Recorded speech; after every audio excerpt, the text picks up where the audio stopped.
तो MP board के कक्षा 11वीं के विद्यार्थियों, देखिए, जिस घड़ी जिस वक्त का बेसब्री से इंतजार कर रहे थे, सुबह के पेपर में आने वाले प्रश्न मैं आपको इस वीडियो में बताने वाली हूँ। देखिए, आपने भूगोल का कोई सा भी प्रश्न पत्र इसके पहले देखा हो तो उसके आपके 50% आने के चांस है, लेकिन इस क्वेश्चन पेपर के आपके 90% आने के चांस है। तो वास्तव में आप 70 नंबर में से 60 से 65 नंबर कवर करना चाहते हैं, तो जितनी जल्दी हो सके उतनी जल्दी आप इस क्वेश्चन पेपर को अच्छे से कंप्लीट कर लीजिए। ठीक है, तो चलिए देरी किस बात की, वीडियो को हम शुरू करते हैं। तो देखिए, पहला प्रश्न है कि निम्नलिखित में से कौन सा एक भौतिक स्वरूप नहीं है। तो इसका आंसर है आपका नगर। ठीक है, इसका आपका दा रहेगा। दूसरा प्रश्न है कि यूरेशियन प्लेट उदाहरण है। तो इसका आंसर है आपका महाद्वीपीय प्लेट। तीसरा है कौन सी भूकंपीय तरंगे धरातल पर सबसे पहले पहुंची। पी तरंगे, कौन सी, पी तरंगे।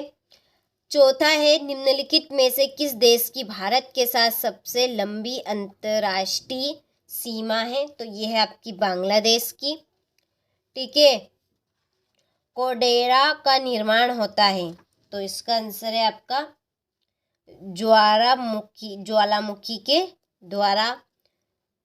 छठा है सभी प्राकृतिक भूकंप आते हैं।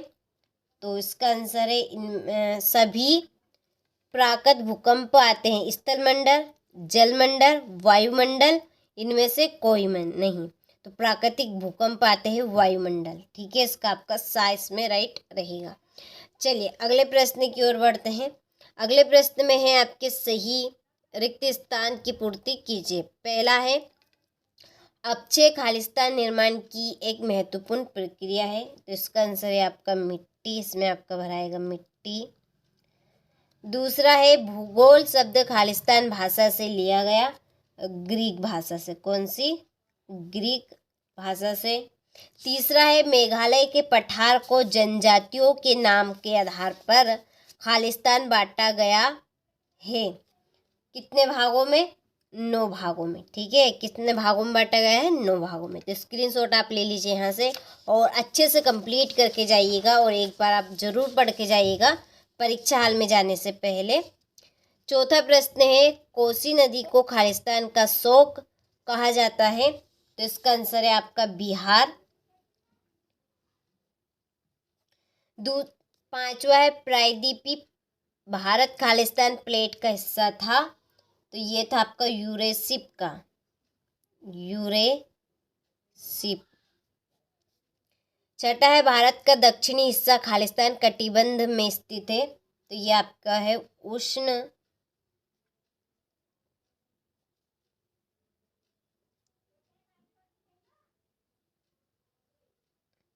उष्णकटिबंधी। ठीक है, चलिए तो ये आपके इस तरह से रिक्त स्थान हुए कंप्लीट।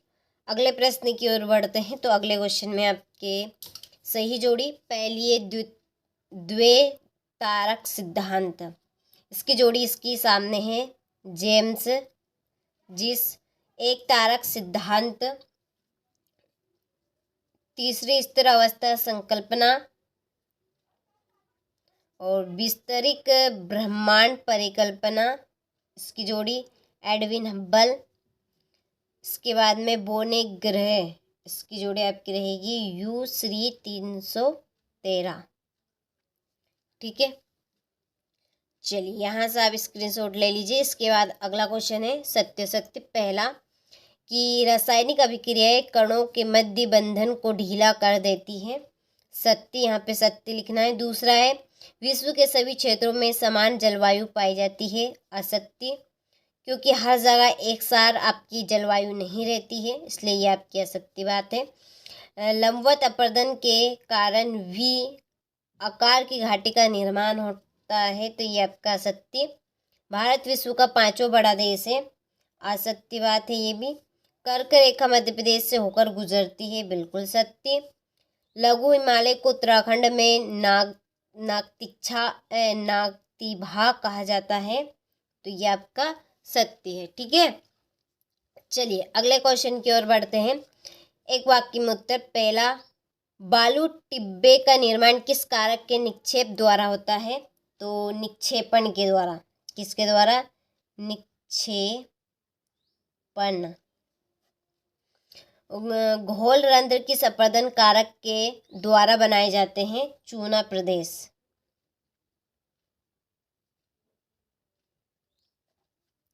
तीसरा है, भारत की सबसे लंबी तट रेखा वाला राज्य कौन सा है?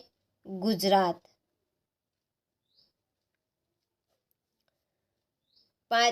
चौथा है, प्रायद्वीप भारत का सबसे बड़ा नदी तंत्र किस नदी का है? गोदावरी। इसका आंसर है आपका गोदावरी। ठीक है। और पांचवा, दक्षिण भारत के किस राज्य में शीत ऋतु में वर्षा होती है? तमिल में। चलिए, तो यहाँ से आप स्क्रीनशॉट ले लीजिए, ये आपके एक वाक्य में उत्तर हुए। चलिए, क्वेश्चन नंबर 6 को हम यहाँ से देखते हैं। देखिए, यहाँ पे हमने सॉल्यूशन तैयार कर लिया है। ठीक है। ये मानव भूगोल की 2 प्रमुख शाखाएं निम्नलिखित हैं। ठीक है, यानी कि शाखाओं के नाम बताने हैं। तो ये आपकी रही सांस्कृतिक भूगोल और आर्थिक भूगोल। इसका अथवा है आपका भूगोल में तकनीकी के कोई ही 2 महत्व लिखिए। तो ये आपके रहे महत्व यहाँ पर सटीकता और व्यापारिकता, पहला महत्व। दूसरा डेल्टा विश्लेषण और मॉडलिंग। ठीक है।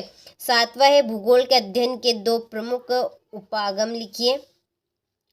इसके बाद में इसका अथवा है द्वैतवाद से क्या आशय है।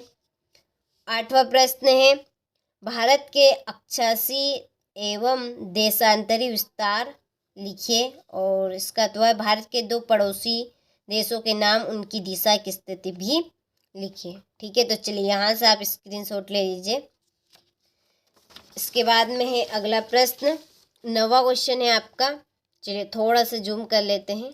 ये पश्चिमी घाट की कोई 2 विशेषताएं। बांगर से क्या आशय है? प्रायद्वीपीय भारत की नदियों की 2 विशेषताएं। जल संभर किसे कहते हैं? वृष्टि छाया प्रदेश किसे कहते हैं? जब सूर्य कर्क रेखा पर सीधा चमकता है उस समय उत्तर भारत में तापमान व वायु दाब की क्या स्थिति होती है? 12वां प्रश्न है, जलवायु और मौसम के तत्व लिखिए। जलवायु को प्रभावित करने वाले कोई 2 कारक बताने हैं। ठीक है। ये आपका 13वां प्रश्न, ग्रीष्म ऋतु की समय अवधि कब से कब तक होगी? और इसका अथवा है वर्षा ऋतु की समय अवधि कब से कब तक होती है। ठीक है। यहाँ पे ग्रीष्म ऋतु की बतानी है, उसी के अथवे में है वर्षा ऋतु की। ठीक है। चलिए, इसका आंसर ये रहा इधर, यहाँ से आप स्क्रीनशॉट ले लीजिए। ठीक है। चलिए, 14वां प्रश्न ये रहा आपका। फिर 14वें प्रश्न का ये आपका अथवा है पश्चिमी तटीय मैदान एवं पूर्वी तटीय मैदान में कोई 3 अंतर। यह आपका 15वां प्रश्न, हिमालय पर्वत की कोई 3 विशेषताओं का वर्णन कीजिए। फिर अथवा है प्रायद्वीपीय पठार के कोई 3 महत्व लिखिए। ठीक है, हो गया। चलिए, अगला क्वेश्चन आपका यहाँ पे 16वां। चलिए, तो आप अब यहाँ से स्क्रीनशॉट सारे प्रश्नों का अच्छे से लेते चलिए और अच्छे से कंप्लीट करके जाइएगा परीक्षा हॉल में जाने से पहले। ठीक है। चलिए, 18वां क्वेश्चन अथवा 19वां क्वेश्चन, और ये आपका 19वें का अथवा।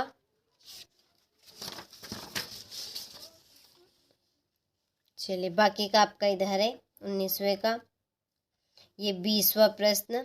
देखिए, इसमें मानचित्र आपको दिया जाएगा और उस मानचित्र में आपको यहाँ पे नाम दर्शाने हैं। ठीक है। तो ये क्वेश्चन तो आपको खुद को करना है, आपको पेपर में अलग से एक मानचित्र दिया जाएगा। ठीक है।